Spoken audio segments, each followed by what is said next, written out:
Normally I don't say anything when I get on the stage, but I want to congratulate Katie. I know how hard that is to do. You should be proud of yourself. So give her a hand for that. So. All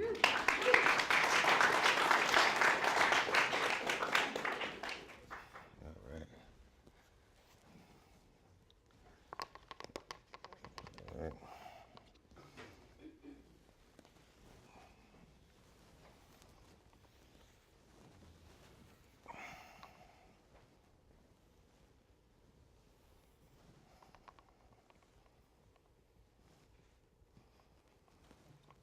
All right. Oh, that would have worked out good.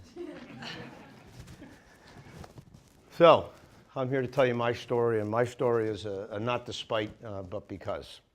For whatever the set of circumstances, I've become this person I think that is uniquely qualified to articulate, communicate a message of hope and acceptance on a very difficult issue of mental health, and has a vision for what it might take to make a difference, to make the world a better place. This improbable journey that has become my life, I certainly could never have dreamed of. And to think that none of it would have been possible if I didn't have mental illness. So that's kind of crazy, but it's true. So I like to think that I'm living proof sitting in front of everybody here tonight that anything is possible. And what I'd like to do this evening is share 3 stories with you. 3 stories that I hope both, they all have one common denominator, the power of art to heal. And also hopefully we're able to articulate the essence of not only the journey that I'm on, but the importance of what I decided to dedicate my life to. So the first is teacher and mentor. You're looking at a guy who literally showed up at a psychiatric ward, a children's psychiatric ward at a hospital one day, at a hospital that not only was I a board member of, but I was a patient. And I had no clue what the hell I was doing. I wasn't a doctor. I wasn't an art therapist.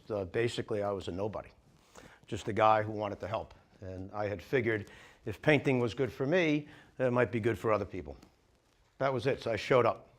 And not being qualified, I did the only thing that I probably could have done.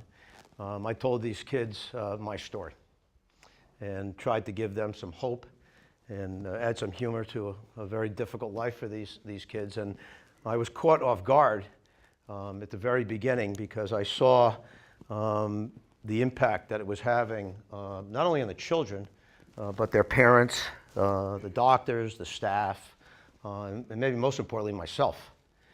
And I clearly felt I had stumbled on something that was part, motivational, inspirational, you can do it, all kind of wrapped in this message of hope. And when we first started the program in the hospital, I would give the kids blank canvases, and my thinking was it made them feel like artists. I'd have them paint with foam brushes like you all did today, so that they would lose some of their inhibition. We even put a grayish tone PeaceLove symbol on the canvas to be a guide for these kids who were paralyzed over the canvas. And a lot of these children I actually became very good friends with. Unfortunately, I saw them more often than, became my friends. So one of the classes initially, there was a boy that came in, his name was Cowboy John, all right? And Cowboy John was a beauty.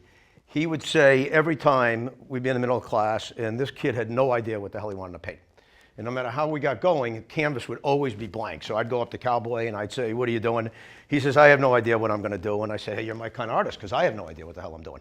And we'd have a laugh, whatever. And I went around the room and I came back and he painted this canvas, which to this day is one of the most beautiful things that I had ever seen. It was an interpretation of PeaceLove, and it was the symbol, and it was flying like in the air with gold and magenta. And it had arrows that were pointing out of each direction of the symbol. And I knew exactly what it meant to that kid. So fast forward, about a month later, I show up at the hospital in class, and I walk in, and Cowboy John comes running up to me and making a declaration. He says, I'm going to teach the class today because I can do it better than you. All right, so why not, right? So I literally did a role reversal. I took the jacket off and gave it to him and went back and sat at the table. And he proceeded to get up there and, welcome to Peace, Love, and Pain for Peace. And, he did my whole shtick. He ripped the brush and this and that. And I'm watching this thing and I'm sitting at the table and, I'm a pretty sentimental guy anyways. And to be honest with you, I started to cry.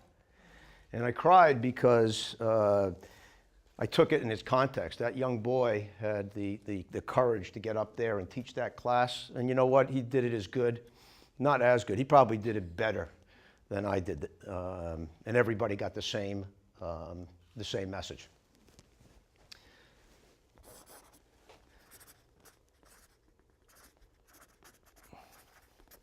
Speaker, storyteller.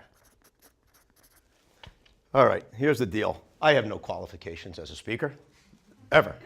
All right, 20 years ago, I'd actually forgotten this. 20 years ago, I was on NBC Nightly News with Tom Brokaw, and they did a piece and they were trying to put a face on mental illness, and I thought, even then, looking back, I think I understood the importance it was to help put a face on mental illness. So fast forward 15 years, Hallmark finds out about what I'm doing, and they invite me out to Kansas to speak at their Creative Leadership Symposium that they do every other year, and they invite some of the leading thinkers and minds in the world to come speak to their company and enlighten. And they found me somehow, and the subject that they wanted me to talk on was courage. I was the courage guy, right? Because they thought what I was doing was courageous. And to be honest with you, I've never thought that it was courageous. I don't think twice about getting up here and bearing my soul. I'm proud of what I've been able to accomplish. What is courageous, however, is to fight the demons and that people like myself and millions of others that suffer from mental illness do. That's courageous. So I get to Kansas, and they had a beautiful party the night before for all the speakers and all the corporate mucky mucks at Hallmark, and I'm sitting at this table with all these gifted people, and guess what? And what everybody wants to talk about? They want to talk about mental illness. And I almost felt bad. It was the only thing that anybody was talking about, so that we finish. And they wanted to get a picture of all the speakers, right? So we get there with all the Hallmark people and the speakers and the Hallmark corporate photographer, who coincidentally had followed me all day because I had been at one of their children's hospitals with our program. And he shows up to take the picture. He had taken one of the PeaceLove shirts that the kids had, and he was wearing it as he was taking this picture of everybody. And I'm thinking to myself, this is pretty cool, huh? So the next day, I'm up, and the guy before me was the creative director for Nike, all right? And I kid you not, this thing must have cost $1 million to produce. I mean, he's got LeBron in it, and it's just Nadal, and I mean, I was so fired up when the thing finished. I'm like this, right? So this guy finishes, and then, I'm over here on the side like this, and, then little old me, comes up to the stage, and basically, I laid it out for them. I mean, Hallmark is a company that is trying to focus on the moments in life, and what I was going to talk about was peace of mind, and, and how it's robbed from people like myself, and how important it is those small things in life. And the message that I gave to them, I think, really resonated with their audience that day. And it was funny, my mom had said to me the night before, as I'm out there, she says, "Jeff, how are you going to know if it goes well or not?" And I said, "Mom, I don't really know." And when I finished, they went to break, and I had the answer from my mom, because as I finished, 30 people, like this to the stage. My father, my uncle, my brother, my cousin. I had the good fortune of staying on for a day and meeting and talking with a lot of the Hallmark people about the work we were doing, and even Dave Hall, who's the Hall, and who said we really had them thinking. And basically I challenged them. Because I have a problem. I have a problem that you can walk into a Hallmark store and you can buy a card for your dog, right? But you can't buy a card for me. There's something wrong with that. There's something wrong with that.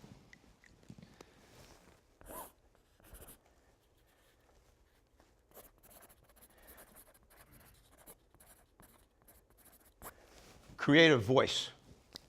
How could I ever have thought that I'd land and become this person that would be a creative voice for mental illness? I mean, that's fairly improbable. I got a letter from a woman, an author, who wrote one of the best books I've ever read on mental illness. And in her note, she said to me, she said, Jeff, that it's for people who have the ability, it's not only our right, but it's our obligation to talk for those who can't. And that's exactly, how I feel. So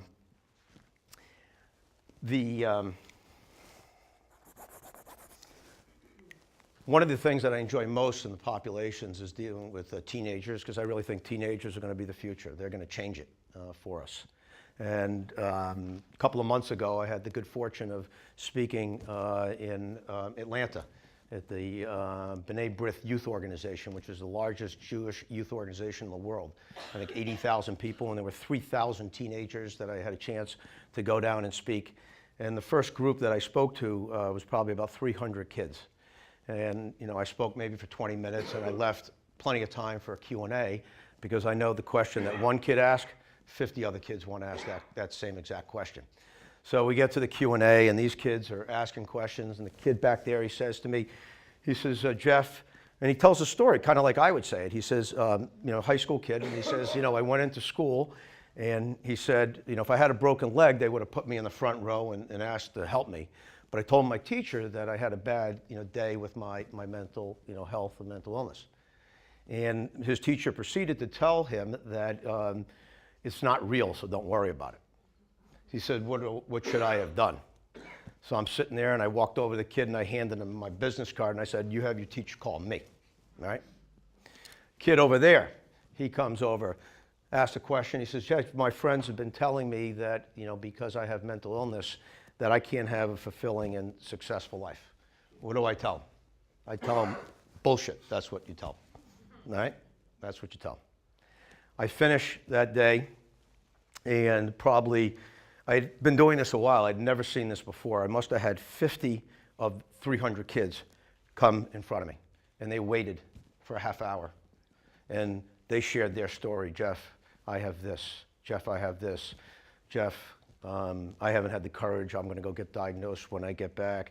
I thought about committing suicide. Jeff, I haven't told my parents that. I even told anybody that I have mental illness. And half the kids that are there, you know what they said to me? They didn't say anything. They said, can I just give you a hug and thank you for making it okay to talk about something? All right? And I thought I'd share, this just happened to me actually before I came the other day, and I thought this would maybe be nice to read. I received this note from an 11-year-old girl just last week, and I think I'm just going to read it to you. She said, hi, my name is Patricia. I am 11 years old and have a younger brother with autism. I love to being creative. This February, I decided to design a website for kids who have siblings with special needs. I was wondering if I could use your logo for my homepage. I was inspired to use it after I saw your TED Talk, where you said that you hoped that the PeaceLove logo would become a universal thing for mental illness, and I would really love to support you in that idea. Wow. How about that?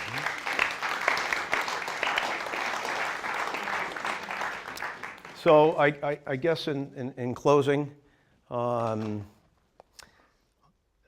want to make it very clear to everybody here that I consider myself to be one of the lucky ones.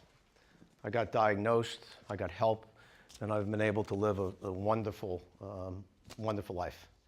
And I'd like to think that, living proof that, that it is possible. I was also fortunate enough to find my calling.